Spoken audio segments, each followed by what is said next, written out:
Assalamualaikum warahmatullahi wabarakatuh. Sampurasun. Wilujeng enjing kanggo pamirsa sadaya tepang deui sareng singkuring pun Siti Nuraini dina program Warta Sunda. Aya warta naon wae dinten ayeuna teh?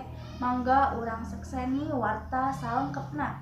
Komisi Pamilihan Umum Kabupaten Poso, Sulawesi Tengah ngagelar pamilihan ulang dina poe Sabtu 12 Desember 2018.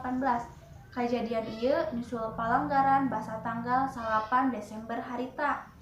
Sajumlah 548 pamilih di TPS tilu di salah sahiji kalurahan di Kecamatan Poso, Kota Belah Kaleer ngalaksanakeun pamilihan ulang. Panwaslu Kabupaten Poso negeskeun yen pamilihan ulang dilakukeun saenggeus saprak ayana palanggaran ku salah sahiji jalma anu milih leuwih ti hiji surat suara. Dina pamilihan ulang, penyelenggaran oge ngaganti pupuhu jeung sakabeh anggota KPPS.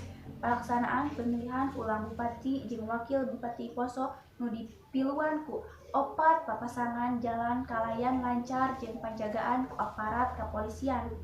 Pamirsa rupina sakitu warta anu parantos tiasa didugikeun ku simkuring kapayuneun pamirsa sadaya. Mugi ieu warta janten mangpaat kanggo pamirsa sadayana.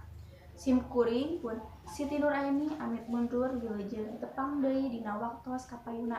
Hatur nuhun. Wassalamualaikum warahmatullahi wabarakatuh.